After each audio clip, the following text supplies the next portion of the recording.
మురళీకృష్ణ నా పేరు. సో మన కీ అండ్ కీ పబ్లిషర్స్లో ఎడ్జిటి మ్యాథ్స్ని డిఎస్సి ఎడ్జిటి మ్యాథ్స్ శిక్షణ ఇవ్వడానికి నేను వచ్చాను. సో ఇక్కడ మీ అందరికీ తెలుసు కీ అండ్ కీ పబ్లిషర్స్ వచ్చి చాలా తక్కువ ప్రైస్లో very good quality material, very good quality videos or study material మీకు అందిస్తున్నారు. సో అలాగే చాలా తక్కువ కాస్ట్, మామూలు సాధ్యం కాదు. ఫర్ ఎగ్జాంపుల్ వాట్ ఎవర్ ఈ ఎడ్జిటి మ్యాథ్స్ క్లాస్ ఏముందానికి అంటే అట్లీస్ట్ మినిమం నేను చెప్పేది whatever I'm saying is minimum నేను 1500 తీసుకుంటాం. అటువంటిది just for 200 they are giving it for you. ఈ కరోనా టైంలో జనాల కష్టాలను ఆలోచించి కానీ లేదంటే ఇంకా సరే అందరికీ తక్కువ ఖర్చులో మంచి విద్యను అందించాలనే ఉద్దేశం కానీ ఆ ఉద్దేశంతో వాళ్ళు మొదలు పెడుతున్నారండి. ఇది కేఎన్పి పబ్లిషర్స్.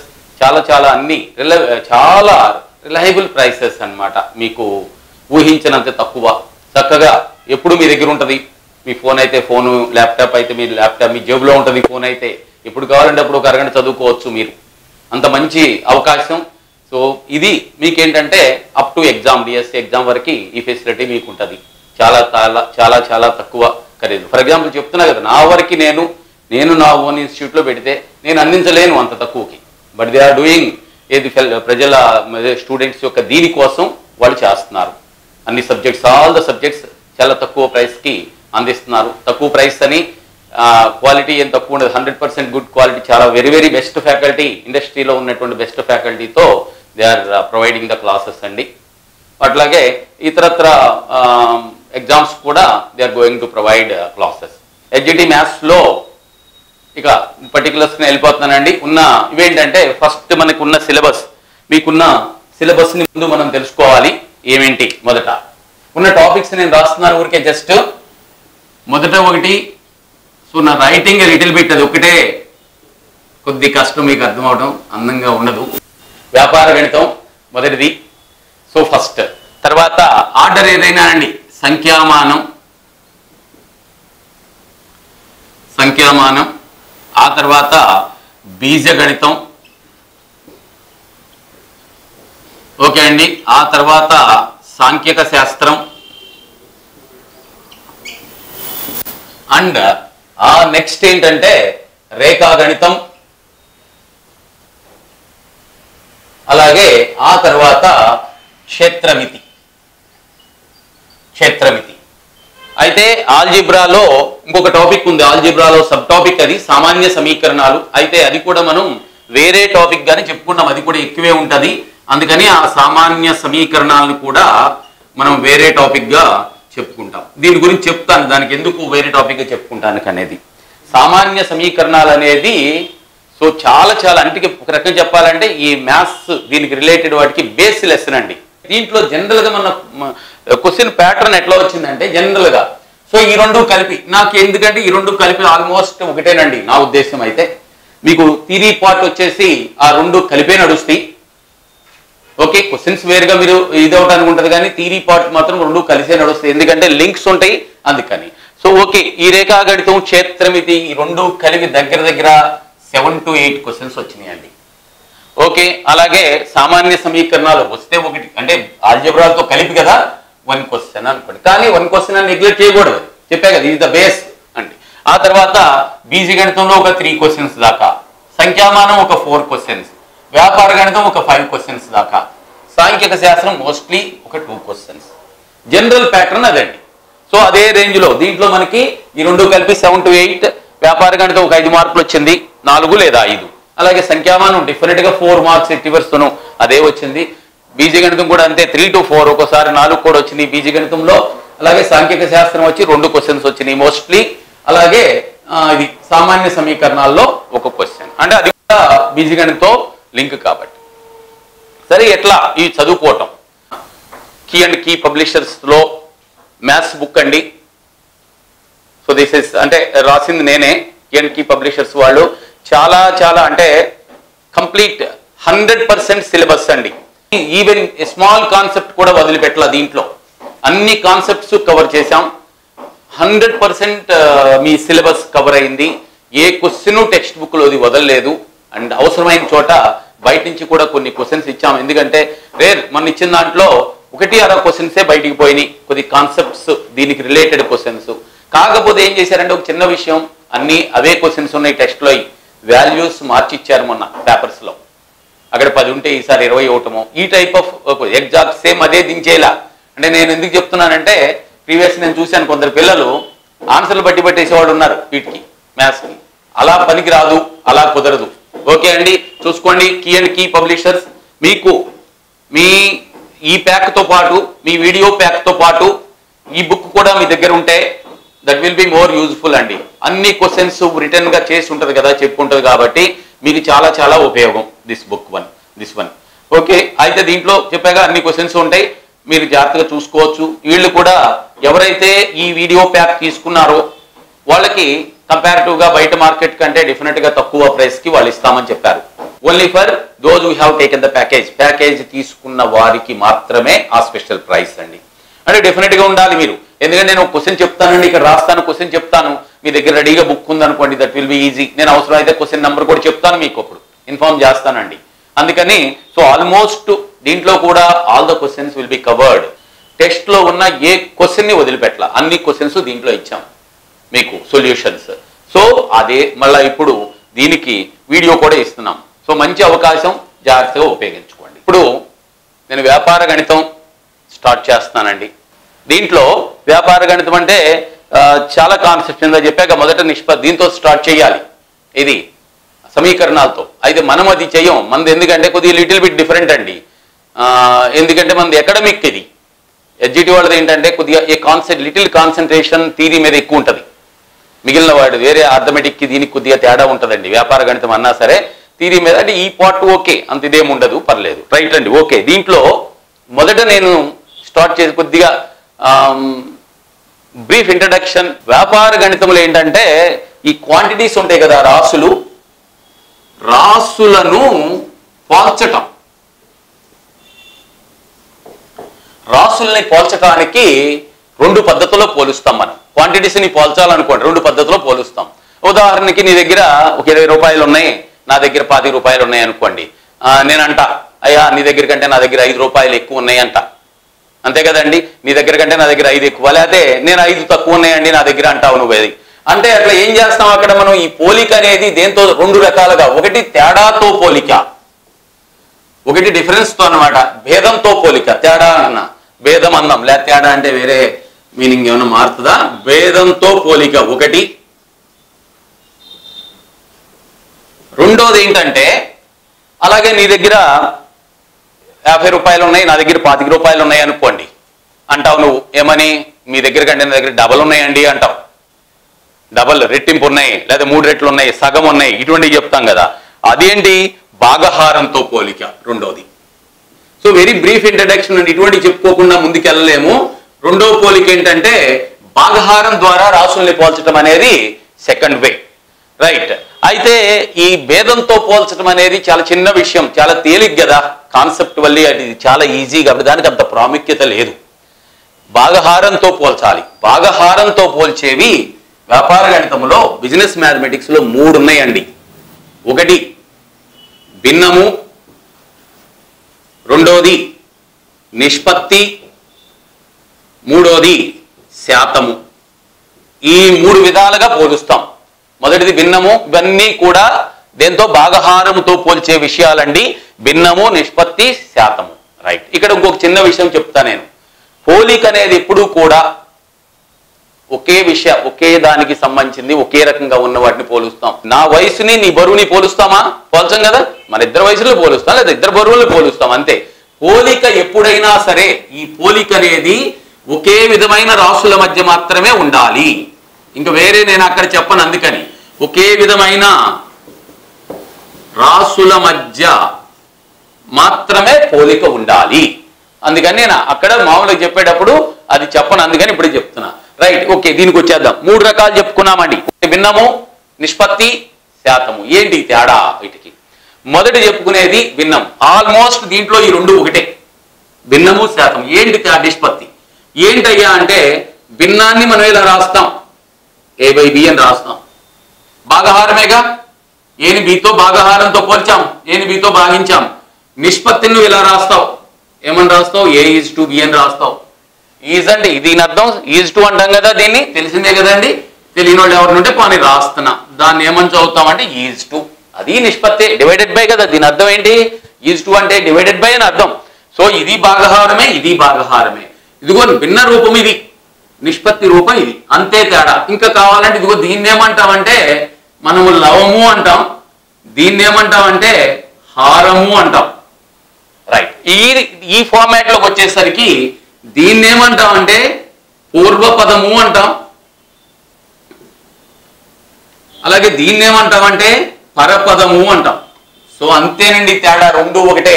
అంటే A/B అని పెట్టి దాన్ని లవము హారం అన్నా, A:B అని పెట్టి పూర్వపదము పరపదం అన్నా దేర్ ఇస్ నో డిఫరెన్స్ అండి, రెండు ఒకటే. ఊరికే దాని ఫార్మాట్ సూచించే రూపం తేడా అంతే. A/B A:B అంటే నేను ఎందుకు చెప్తున్నానంటే ఇక నుంచి నేను A/B అని నిష్పత్తి అన్నాను అనుకో, ఇదేంటి భిన్నాన్ని నిష్పత్తి అంటున్నాడు అనుకోవద్దు. అలాగే A:B అని భిన్నం అన్నాను అనుకోండి, పట్టించుకో, రెండు ఒకటే. ఇదేంటండి శాతం కూడా అదే రూపం అన్నారు, అది కూడా అంటే ఈ మూడు కూడా భాగహారంతో పోల్చేదానికి మూడు వివిధ రూపాలండి. ఈ రెండు అది కూడా ఇంకా దగ్గర, ఈ రెండు అయితే ఒకటే అసలు.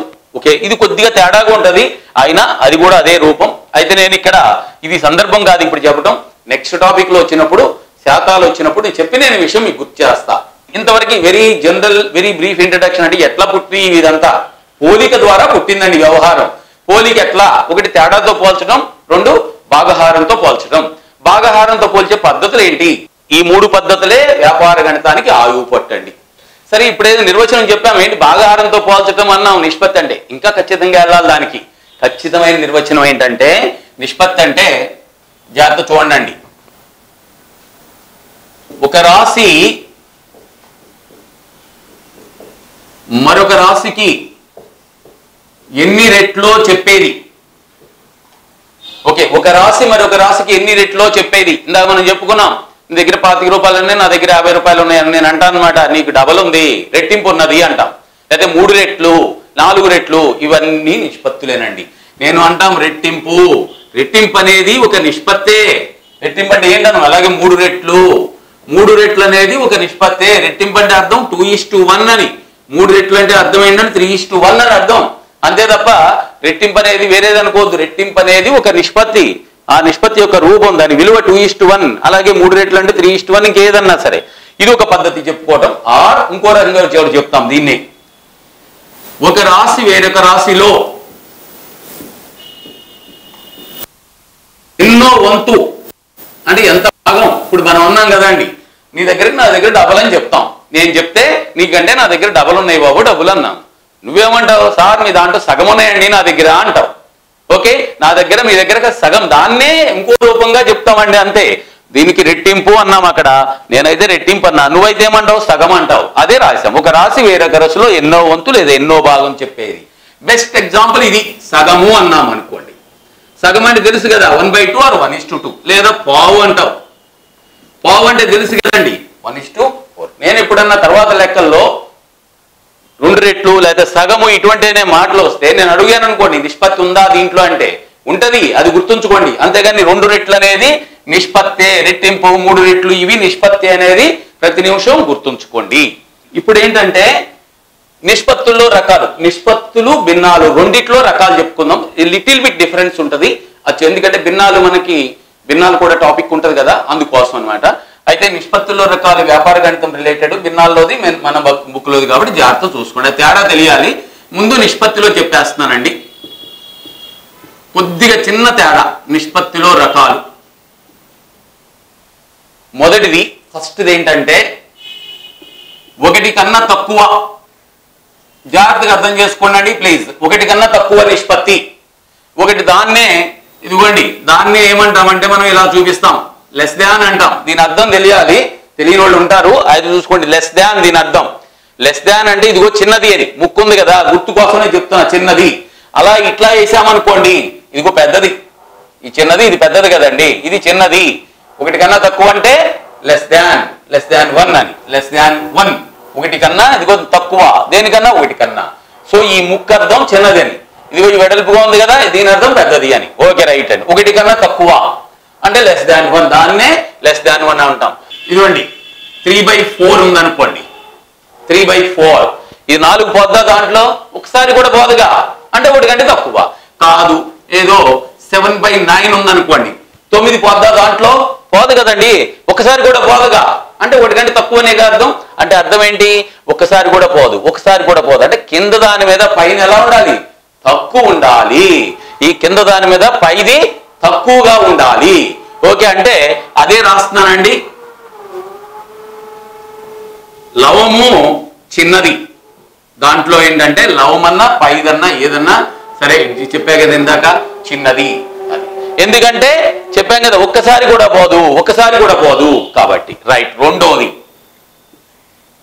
1 కన్నా ఎక్కువ, 1 కన్నా ఎక్కువ. ప్రస్తుతం నిష్పత్తుల్లో చెప్తున్నామండి, చూసుకోండి. 1 కన్నా ఎక్కువ అంటే దీని అర్థం >1. ఇదిగోండి, గ్రేటర్ అంటే పెద్దది 1 కన్నా అని చదువుకుంటాం. సో దీంట్లో ఏంటంటే చూడండి, ఫర్ ఎగ్జాంపుల్ 7/3 ఉందనుకోండి, 7 లేకపోతే 5, ఫస్ట్ 5 ఎన్నిసార్లు పోద్ది, ఒకసారి పోద్ది, ఇంకా కొద్దిగా మిగులుతుందిగా, అంటే 1 కంటే ఎక్కువే. ఒకసారి పోద్దండి, ఇంకా మిగులుతుందిగా, 1 కంటే ఎక్కువే. రైట్, అంతవరకు బాగానుంది. ఏదో 15/7 ఉందనుకోండి, చూడండి 2 సార్లు పోద్ది, అంటే 1 కంటే ఎక్కువే కదండి. కాబట్టి 1 కంటే ఎక్కువ అంటే ఏంటి, పైన పెద్దది ఉండాలండి, పైన పెద్దది ఉండాలి. అంటే ఏది, లవము పెద్దది. దీంట్లో ఏంటయ్యా అంటే లవము పెద్దది. రైట్. ఇక మూడో రకం ఏంటయ్యా అంటే 1కి సమానం అండి, 1కి సమానం, దట్ ఈస్ ఈక్వల్ టు 1. దీంట్లో ఎట్లాగంటే 1కి సమానం అంటే ఇలా ఉందనుకోండి, 7/7 2 సమానంగా కొట్టుకుపోయి 1 వస్తుంది. లేదంటే 11/11 ఒకసారి పోయి 1కి సమానం, ఒకసారే పోద్ది ఖచ్చితంగా, ఏం మిగలదో తగ్గదు. కాబట్టి 1కి సమానం. దీన్ని ఏమంటారంటే లవహారాలు సమానం. దీంట్లో లవహారాలు సమానం. ఇవి నిష్పత్తిలో 3 రకాలు, గుర్తుంచుకోండి. మొదటిది 1 కంటే తక్కువ, రెండోది 1 కంటే ఎక్కువ, మూడోది 1కి సమానం. 1 కంటే తక్కువ అంటే లవం పైన చిన్నదిగా ఉండాలి. అప్పుడు ఎందుకని, ఒక్కసారి కూడా పోదు. దీంట్లో 4 ఉందంటే 3లో ఒక 4 దాన్ని దాటి వెళ్ళిపోయాం, ఒక్కసారి కూడా పోదు అంటే 1 కంటే తక్కువ. అలాగే లవము పెద్దది, ఒకసారి పోయింది, 1, 2, 3, 4 ఎన్నోసార్లు పోద్ది కదా, ఇంకా కొద్దిగా మిగులుతుంది కదండి, అందుకని 1 కంటే ఎక్కువ. మూడోది ఏంటంటే 1కి సమానం, ఖచ్చితంగా పైన కింద సమానంగా ఉండేది. రైట్. ఇది నిష్పత్తుల్లో అంటే ఇలాంటి క్లాసిఫికేషన్ చెప్పుకుంటాం. అదే మరి భిన్నాల్లో అయితే చెప్పాక ఇందాక 2 కలిపి చెప్పుకుందాం. భిన్నాల్లో మన బుక్స్ లో ఉంటది, అందుకని చూసుకోండి. భిన్నాల్లో వేరేగా భిన్నాల టాపిక్ చెప్పుకుంటే మళ్ళీ చెప్తాను, అయినా సరే ఇక్కడ కంపారిటివ్ గా చూసుకోండి. ఇదిగోండి, దీన్ని ఏమంటారంటే ఈ టైపు దాన్ని క్రమభిన్నం అంటాం. క్రమభిన్నం అంటే ఐడియా ఉంది కదా, ఎంత పైన చిన్నది ఉంటే క్రమభిన్నం అంటాం. చెప్పాక 1 కంటే తక్కువ నిష్పత్తి అన్నాం, నిష్పత్తి రకాలు ఇట్లా. సో ఆ సందర్భంలో పైన చిన్నది ఉంటే దాన్ని ఏమంటాం అంటే క్రమభిన్నం అంటాం. ఇక్కడ ఉన్నదండి అసలు విషయం. ఇక్కడ ఏంటంటే ఈ రెండింటిని కలిపి అపక్రమ భిన్నము అంటామండి. ఈ రెండింటిని కలిపి అపక్రమ భిన్నం అంటాం. ఇక్కడ 2 రకాలే, ఇక్కడ లాగా 3 రకాలు కాదండి. ఇదిగోండి, కింద దానికంటే హారము కంటే లవము ఎక్కువైతే అపక్రమ భిన్నం. రైట్. ఆ కన్వర్షన్స్ అవి వేరే చెప్పుకుంటాం. లవహారాలు సమానమైనా కూడా అది అపక్రమ భిన్నమే. ఈ సందర్భం కూడా, ఇది కూడా అపక్రమ భిన్నమే. ఈ రెండింటిని కలిపి క్లాసిఫై చేశారు భిన్నాల్లో. మాత్రం నిష్పత్తులో చెప్పుకునేటప్పుడు వేరుగా చెప్పుకున్నాం. అలాగే దీన్ని, ఇది 1కి సమానం కదా, అందుకని దీన్ని ఇంకొక మాట కూడా అంటారు, దీన్ని ఏకకం అంటాం, యూనిటీ అంటాం కదా, ఏకకం అని కూడా అంటారు. ఓకే, దీనికి సంబంధించిన ఒకసారి ఇది మళ్ళీ భిన్నాలు, వేరే భిన్నాలు ఒక సపరేట్ టాపిక్ ఉంటుందండి, చెప్పుకుంటాము, అప్పుడు వస్తుంది.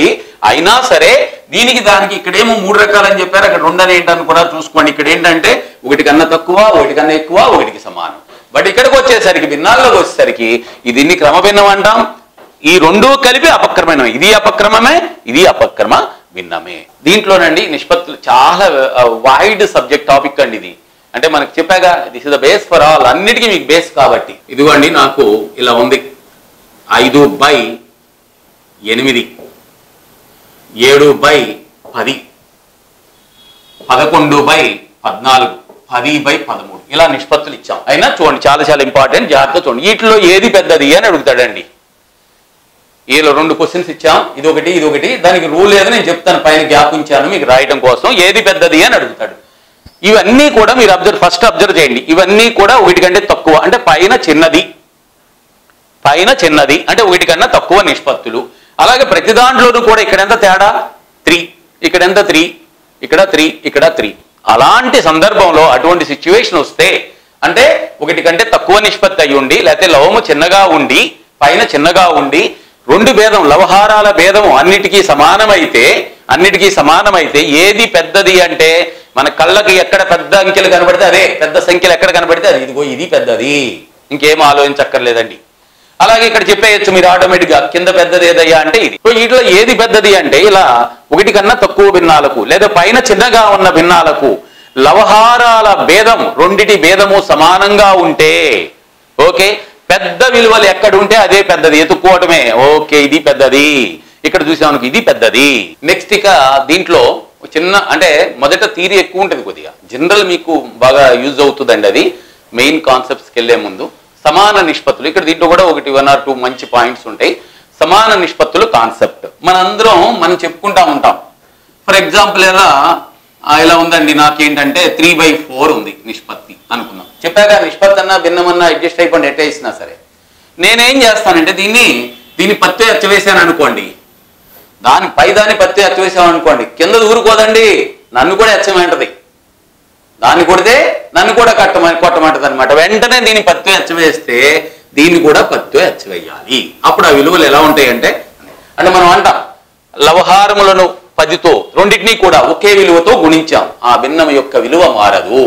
రైట్. అట్లాగే ఇంకోటి ఇలా ఉంది, నాకు 25/35. మనం వెరీ ఫ్రీక్వెంట్ గా మనం చేస్తామండి క్యాన్సిలేషన్ అని.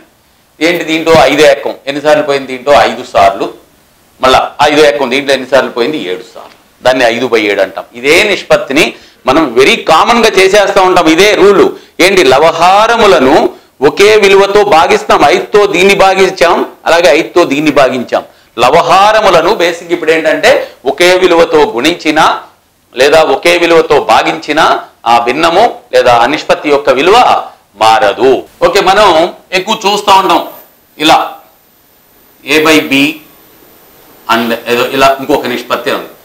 A/B ఒకటి, అలాగే C, వారంటి మధ్యన నిష్పత్తి. అసలే నిష్పత్తి అండి, మళ్ళా నిష్పత్తిలో భిన్నాలేంటి, అసలే నిష్పత్తి మళ్ళా నిష్పత్తిలో భిన్నాలేంటి అంటే రాయడం తప్పు కాదు, కానీ దాన్ని ఎందుకు ఉపయోగించుకోలేం మనం. అందుకని వీలైనంత వరకు నిష్పత్తిని ఏం చేయాలంటే కనిష్ట పూర్ణాంకాల్లో రాసుకోవాలండి. ఇలా ఉంటే కొద్ది భిన్నంలో కాకుండా నిష్పత్తిని రిప్రజెంట్ చేసేటప్పుడు కనిష్ట పూర్ణాంకాల్లో రాసుకోవాలి. ఎలా, ఇదిగోండి ఇది పట్టుకొచ్చేస్తాం, ఇదిగో ఇది ఇటు పట్టుకొచ్చేస్తాం, ఇది ఇటు పట్టుకొచ్చేస్తే AD, అలాగే ఇది వెళ్తే ఏమవుతుందండి BC, అంతే. AD BC అంటే అక్కడ రూల్ ఏంటయ్యా అంటే నిష్పత్తులను కనిష్ట పూర్ణాంకాల్లో తెలియజేయాలి. అంటే అది కంపల్సరీ అయితే ఏం కాదు, కానీ అలా తెలియజేస్తారండి. నిష్పత్తులను